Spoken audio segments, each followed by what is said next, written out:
Hello, welcome back. Today is the beginning of a journey for me, a year-long journey. And let me give you a little bit of background on that. When I was in the 7th grade, I started getting TMJ problems, and that is a dysfunction in the jaw so that when I was eating, my jaw would pop. I didn't have any pain, but I continued to speak about it with my dentist, and they just told me to wear a night guard, and things just never really got better. Looking back now, 7th grade was a very stressful time in my life because of things that were happening in my private life.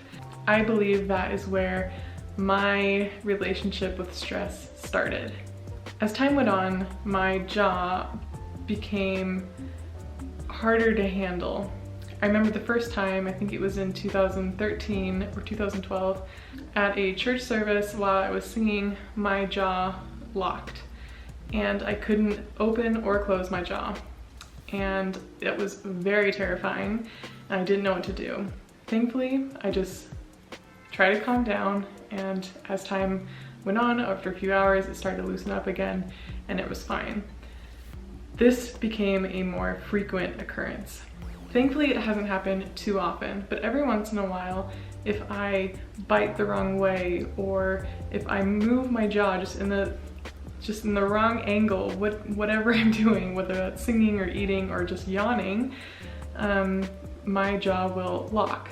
It feels as if it's going out of joint, and I will get a painful sensation. It's on this side of my jaw, and that is because the muscle and the tendons have just gone right out of place, or what's the best way to describe it? They're just in the wrong position, and then it becomes inflamed, and this inflammation causes swelling within the joint so that I can't open or close my mouth. So when this happens, it's very painful, and sometimes it takes at least a day to go away. And when I have this, I can't eat very well, obviously. Talking I usually keep to a minimum and just try to relax. Once this became more of a regular occurrence, I talked to a friend of mine who was an orthodontist, and she recommended me to go to a speech therapist. This was a couple of years ago, I think in 2018. And at the speech therapist, the first day I went in, she asked me if I had any stress in my life, if I was stressed at work or in my private life. And I said, you know what, actually, I don't think so. There's really nothing that bad in my life. What's there for me to complain about, I guess, was what I said. Just trying to, because I guess I was just thinking there are people who have it worse than I do. And she said, oh, okay. And then one of her techniques was to basically just massage my shoulders, neck, and facial muscles, like that went up into my skull, as well as the muscles in my jaw. She would massage these to get them to relax. The moment she touched my shoulders, she laughed out loud and jokingly said, "Right, you're not stressed." And that was the day I realized I have an issue with stress. So although stress doesn't look the way I always pictured stress to look like you can't do anything, or you're always upset all the time, or you're burnt out, I guess I had a certain picture of what that would look like, and because I didn't fit that picture, I thought I was fine. Come to find out, I started getting more and more and more health symptoms that were alarming. At the end of 2018, I realized something was wrong with my mental health. I was not in a good place, and I started seeking out a therapist. I started going to therapy, where I was then diagnosed with depression and anxiety. I knew I had anxiety for a long time, it was just never officially diagnosed. So I was going through 2 years of therapy while also trying to finish schooling and an apprenticeship so I could have a future here in Germany.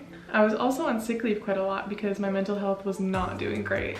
Also during this time, some more concerning health issues started coming up. I fairly quickly started to gain a lot of weight. Weight has always been an issue in my life. I think part of that is just genetics. I am just a tall woman who is just built different.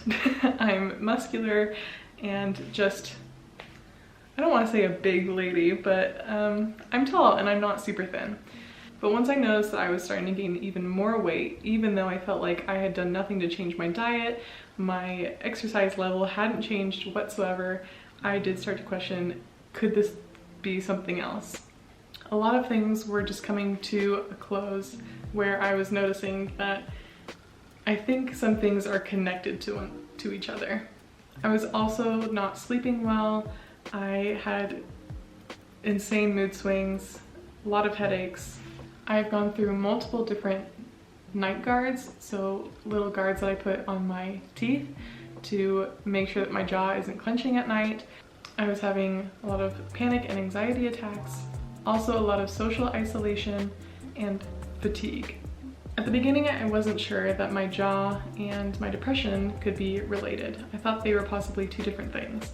At the beginning of this year, I started to notice even more symptoms that were piling up.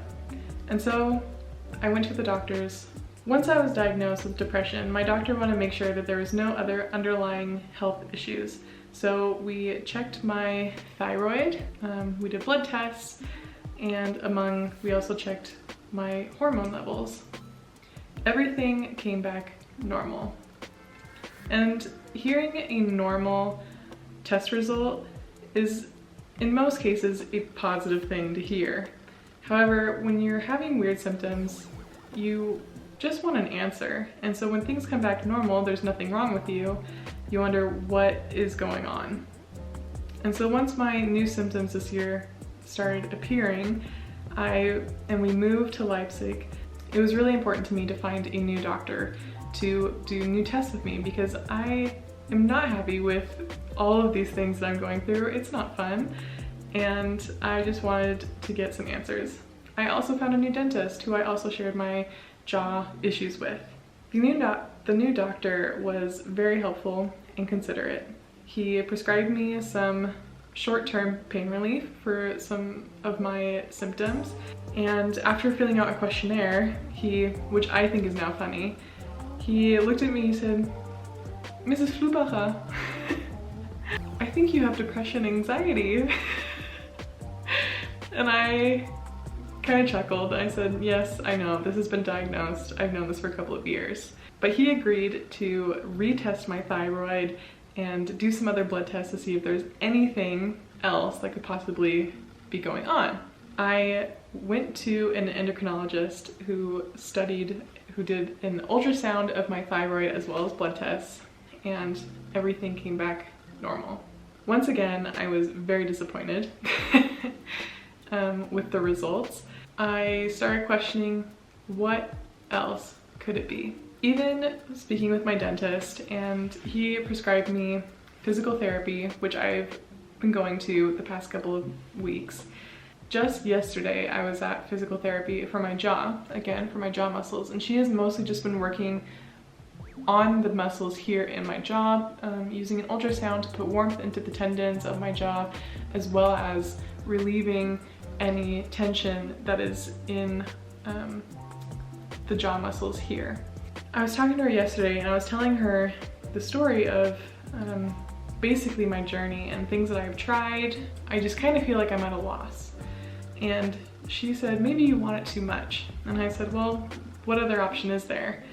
And she said, maybe you just haven't found the right thing.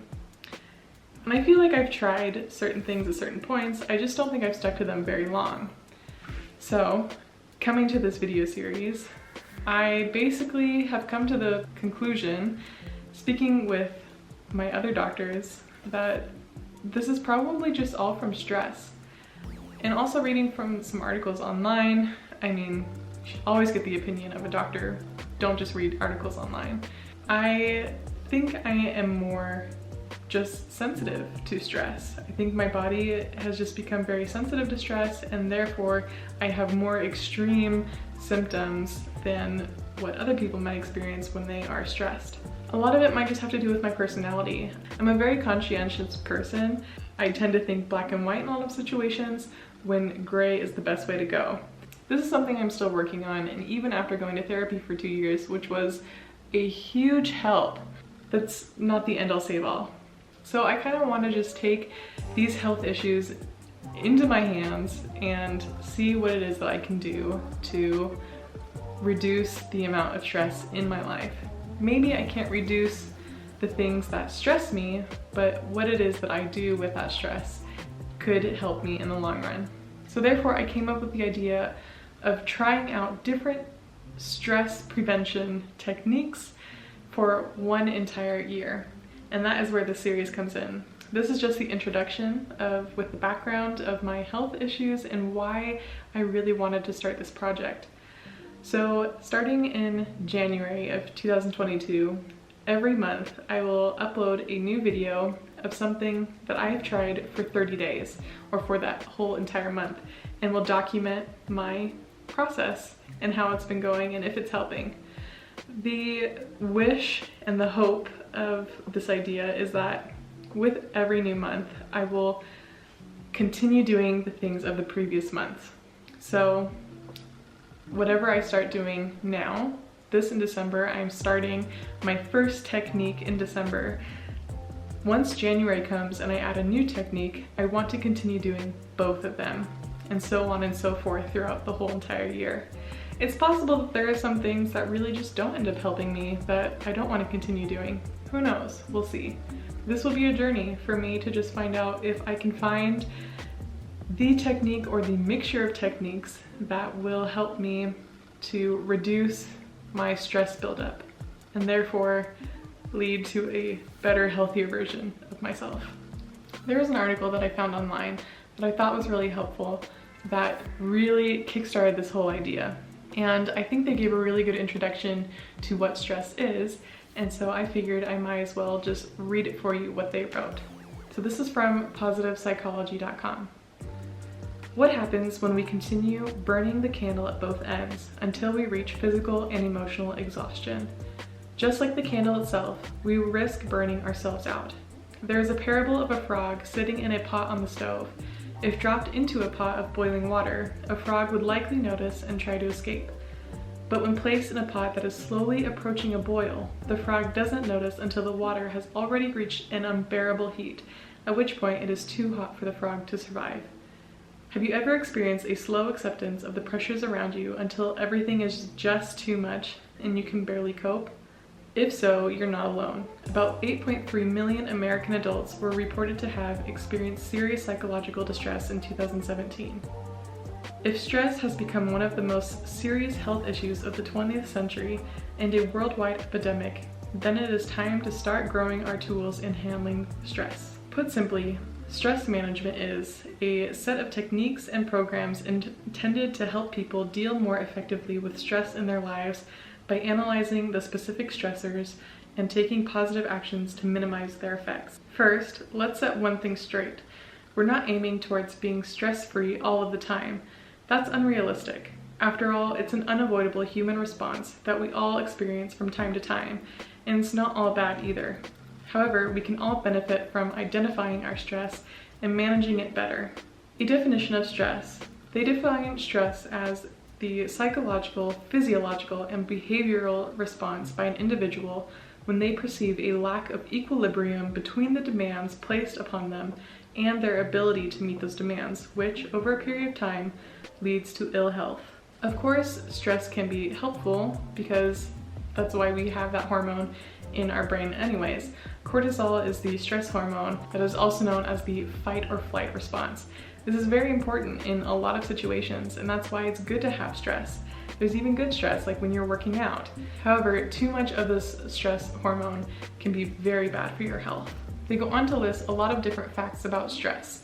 So if you're interested, I'll put up the link to the article down in the description box. Feel free to check it out for yourself. They have also listed many different techniques of stress management. And from this long list, I have chosen 12 techniques that I want to implement. And these are the videos that I will implement throughout the next year.